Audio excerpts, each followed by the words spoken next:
Welcome back to our channel. Minahil Nazia. Reaction.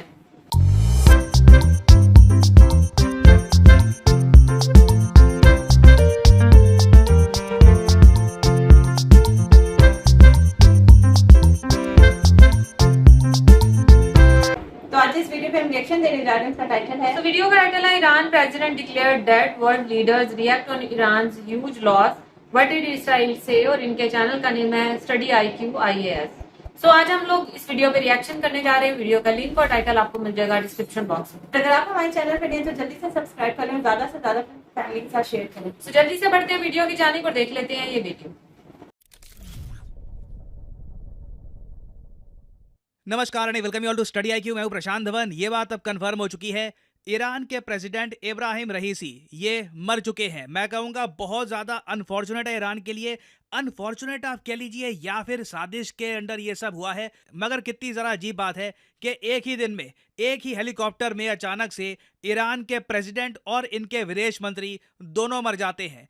एक heavy loss हुआ है Iran की लीडरशिप को, और ईरान से जो सीन्स निकल के आ रहे हैं ये मैं आपको दिखाना चाहता हूँ। यहाँ पे आप देख पाओगे रात भर ईरान की सड़कों पे इस तरीके से लोगों ने प्रार्थना करी है, प्रेयर मांगी है कि काश इनके प्रेसिडेंट बच जाएं।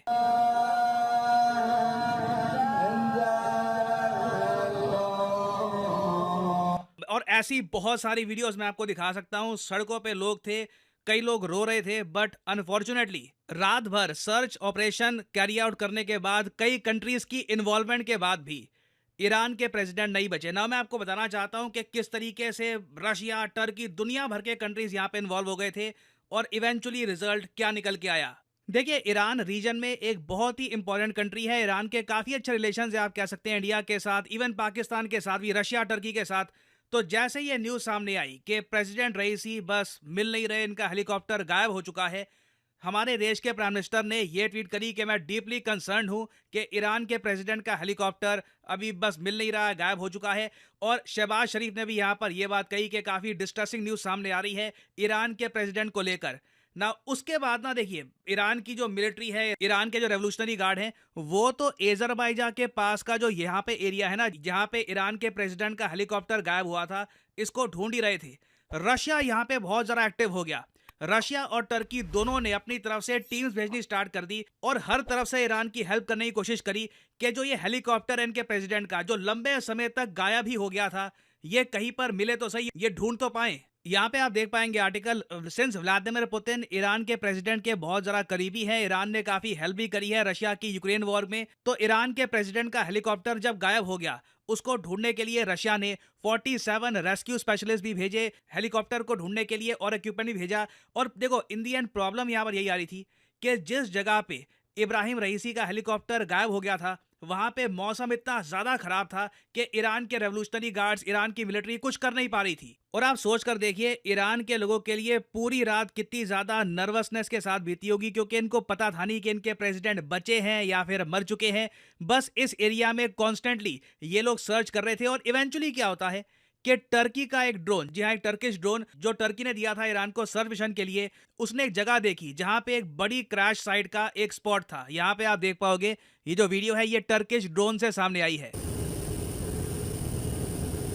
साफ साफ आप नोट कर पाओगे, ये एक इम्पैक्ट का एक बहुत बड़ा साइन है। कहीं से लग नहीं रहा कि कोई यहाँ पर बचा होगा, बट फिर भी रेस्क्यू टीम्स को भेजा गया, यहाँ पर कोशिश करी गई कि क्या पता कोई इंजर्ड यहाँ पर हो, कुछ पता लग जाए। बट साफ साफ लग रहा है कि ईरान के प्रेसिडेंट का हेलीकॉप्टर बहुत ज्यादा तेजी से गिरा है। I mean super hard landing हुई है, यहाँ पर कुछ बचा ही नहीं है। यहाँ पे बॉडी वगैरह भी दूर दूर से कुछ दिख ही नहीं रही है। और अगेन मैं यहाँ पर एक बात बोलूंगा, आप सोच कर देखिए कितनी अजीब बात है। 3 हेलीकॉप्टर थे ईरान के प्रेसिडेंट के काफिले में, और तीनों में से गिरता भी कौन सा हेलीकॉप्टर है? वही हेलीकॉप्टर जिसमें ईरान के प्रेसिडेंट और इनके विदेश मंत्री थे। जो कोइंसिडेंस है ये इतना जरा अजीब है कि आप इसको एक्सप्लेन नहीं कर सकते। अब यहाँ पे ऑब्वियसली आपके माइंड में एक क्वेश्चन आएगा कि इजराइल का क्या, इजराइल ने इस सब के बारे में क्या कहा है? देखो, अभी तक मैंने आपको जो बताया ना, ये जानकारी आपके लिए काफी इंपॉर्टेंट थी। अब आप समझ पाओगे कि इजराइल का जो रिएक्शन है इसको लेकर कई लोग इतने ज्यादा सस्पिशन से क्यों देख रहे हैं। देखो, रात भर सर्च एंड रेस्क्यू ऑपरेशन चला, पता था नहीं कि रईसी मरे या नहीं मरे। आपने भी देखा होगा, इससे पहले जो मैंने वीडियो अपलोड करी है, मैंने साफ साफ बता दिया था कि अभी बस क्रैश रिपोर्ट किया गया है, हमें पता नहीं है कि ईरान के प्रेसिडेंट मरे हैं नहीं मरे। मगर इजराइल के ऑफिशियल्स को ऑलमोस्ट पक्का पता था कि हाँ मर चुके हैं। इजराइल के ऑफिशियल्स के पास जब मीडिया पहुंचा तो उनका पहला जवाब यही था, हाँ देखिए पता है मर चुके हैं मगर हमारा हाथ नहीं है। मीडिया वाले यही बात देखकर काफी हद तक शॉक्ड हो गए कि हम ये तो पूछने आए नहीं थे कि बचे हैं मरे हैं, आपने तो खुद ही कंफर्म कर दिया। बट ये बहुत ही इंटरेस्टिंग है कि इजराइल को पहले ही काफी हद तक आइडिया लग गया था कि ये मर चुके हैं। हालांकि इजराइल ने ऑफिशियली कह दिया है कि कोई भी इनकी इन्वॉल्वमेंट यहाँ पर है नहीं। और टू बी ऑनेस्ट देखिए, इजराइल की इन्वॉल्वमेंट इस केस में साबित कर पाना बहुत ही मुश्किल होगा अनलेस ईरान के अंदर बहुत ज्यादा डीप इनके स्पाइस छुपे हुए हैं इजराइल के, जिन्होंने प्रेसिडेंट के हेलीकॉप्टर में कुछ सैबोटाज कर दिया, कुछ बॉम्ब डाल दिया, कुछ गॉड नोस क्या हुआ होगा हमें पता नहीं है। बट जो भी ये हुआ है ये ईरान की धरती पे हुआ है। इजराइल का कोई फाइटर जेट, कोई मिसाइल आसपास दिखा नहीं था। तो इजराइल पे देखिए डायरेक्ट कोई आरोप लगा भी नहीं सकता। ऑब्वियसली यूएसए में और इजराइल में इस बात को लेकर खुशी है कि ईरान के प्रेसिडेंट मारे गए हैं। यूएसए के एक लॉ मेकर ने तो ओपनली यही कह दिया कि गुड रिडंस, अच्छा हुआ ये आदमी मारा गया। ये यूएसए के लॉ मेकर का बयान है, मैं कहूंगा काफी इनसेंसिटिव है। मगर यूएस और इजराइल में आप कह लीजिए बहुत ज्यादा एनिमोसिटी है टुवर्ड्स ईरान। तो इनके प्रेसिडेंट के मरने पे भी इस टाइप का रिएक्शन आ रहा है फ्रॉम यूएस। और अगर यहाँ पे आपका क्वेश्चन ये सामने आ रहा है कि मान लीजिए अभी इन्वेस्टिगेशन होती है इस इलाके में और कुछ एक संकेत मिल जाता है कि इजराइल के एजेंट्स यहाँ पे इन्वॉल्व थे, कुछ एक प्रूफ मिल जाता है कहीं से ईरान को कि इजराइल की यहाँ पर इन्वॉल्वमेंट थी, तो उस केस में क्या होगा? उस केस में देखिए ईरान एक्शन लेगा। मैं आपको बता दूं अभी इन्वेस्टिगेशन ये लोग करेंगे कि ये सब हुआ कैसे है। तब तक वैसे मैं आपको ये बता दूं, ऐसा नहीं है कि अब ईरान में अचानक से लीडरशिप की कमी हो जाएगी, कंट्री बिखर सकता है, ऐसा कुछ नहीं है। क्योंकि ईरान में जो सबसे ज्यादा पावरफुल आदमी है वो है आयतुल्लाह अली खमेनी। यहाँ पे आप देख पाएंगे ये है सुप्रीम लीडर ऑफ ईरान। इनके नीचे आते थे प्रेसिडेंट इनके इब्राहिम रईसी जो अब नहीं रहे। उसके अलावा judiciary, parliament, guardian council, arm forces सब इनके नीचे हैं। तो जब तक ये अपनी पोजीशन में बने हुए हैं तब तक ईरान कुछ ऐसा नहीं है डिस्टेबलाइज होने वाला है, पॉलिटिकल क्राइसिस यहाँ पे आ जाएगा।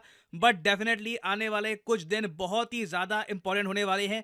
अगर ईरान ने एक डायरेक्ट आरोप लगा दिया इजराइल पर तो वापस इजराइल ईरान की टेंशंस रीजन में बढ़ सकती है।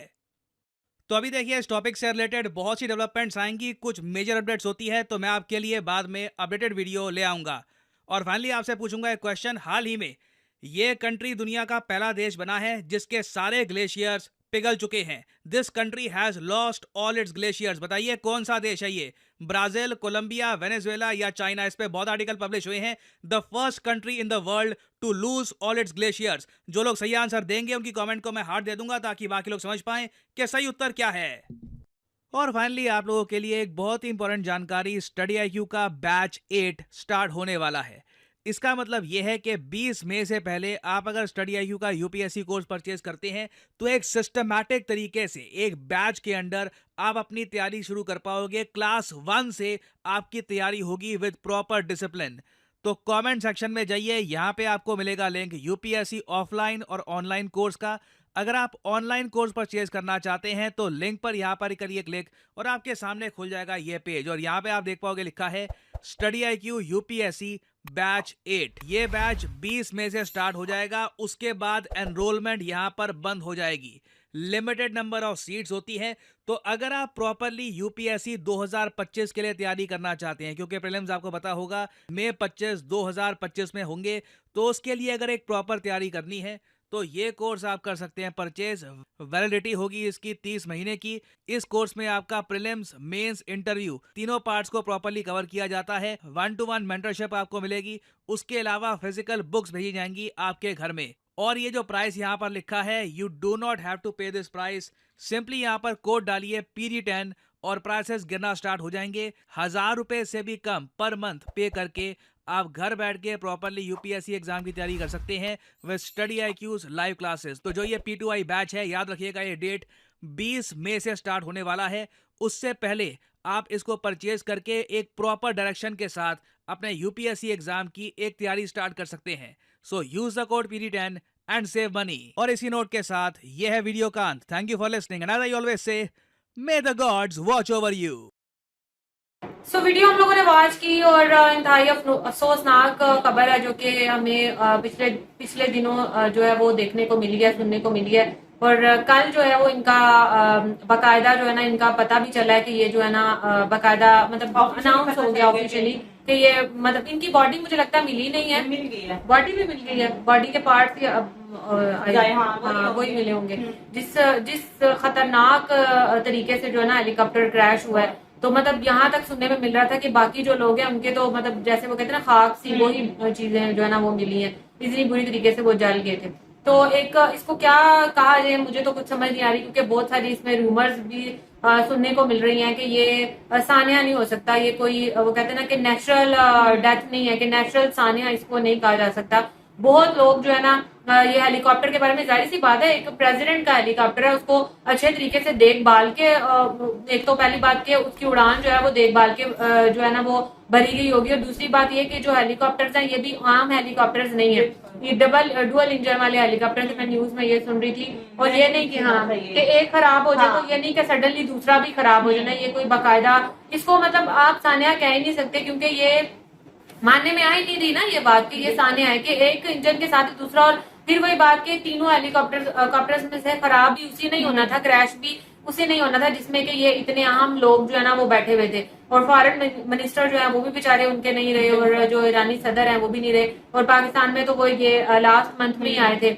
और दूसरा ये कि मतलब जो भी है सदर है या नहीं है, कोई भी जो इम्पोर्टेंट लोग हैं, मतलब इसमें क्यों किसी की जान लेने वाली इतनी क्या बात बन जाती है कि आप यार किसी की जान ले। और जितने भी मैंने देखे हैं, जितने भी कोई धड़ल्ले वाले लोग होते हैं ना, उनके बड़े मुल्कों वाले जो है ना ऐसे जान के पीछे पड़ जाते हैं, और मेरे ख्याल से इसके ऊपर स्ट्रिक्टली एक्शन होना चाहिए। किसी भी मुल्क के अंदर आप जाके उसके प्रेसिडेंट को कैसे आप मार सकते हो, आम इंसान को मारने का मेरे ख्याल से कोई चार्ज होना चाहिए, और ये तो फिर प्रेसिडेंट और इतने लोगों की जो अहम लोग हैं इनकी प्रेसिडेंसी के उनकी जाने गई हैं, तो इसके ऊपर वाकई ईरान को भी एक्शन लेना चाहिए। और बाकी भी सब मैं ये कहूंगी कि जितने भी जो इस्लामिक कंट्रीज हैं सबको मिलकर जो है ना इसके ऊपर एक्शन लेना चाहिए, और अपनी टीम्स वहां पर भेजनी चाहिए। जैसे रशिया ने सबसे पहले, और एक और टर्की ने सबसे पहले अपनी टीम्स भेजी हैं, तो ये सारे इस्लामी मुल्क, चलो टर्की तो था बाकी सारे इस्लामी मुल्क जो थे वो काम थे, ये सिर्फ इन वो क्या कहते हैं कि पेंशियां करने में ये लोग आगे होते हैं। अगर इस तरह के जब मौके आते हैं तो इन लोगों को एक होना चाहिए। क्यों ये सारी एक इस्लामी मुल्क की एक टीम बनी हुई है, क्यों बनी हुई है? इन्हीं तरह इसी मतलब इंसिडेंट को कैप्चर करने के लिए, इनके बारे में डिसाइड करने के लिए ही बनी हुई है ना। तो अभी ये लोग कहाँ पे है? मैंने कोई भी नहीं देखा कि सारे जितने भी IOCs आई थिंक इनको बोला जाता है, जितने भी है ये कहाँ पे है? मैंने नहीं देखा कि इनकी तरफ से भी कोई बयान आया है कि इन्होंने कोई अपनी कॉन्फ्रेंस बुलाई है या सब मुल्कों को इकट्ठा किया है कि इसके ऊपर हमें एक्शन। ही कोई छोटी बात नहीं है कि कोई ये नहीं कि आम किसी फर्द का जो है ना वो को मारा गया या उसको क्रैश किया गया।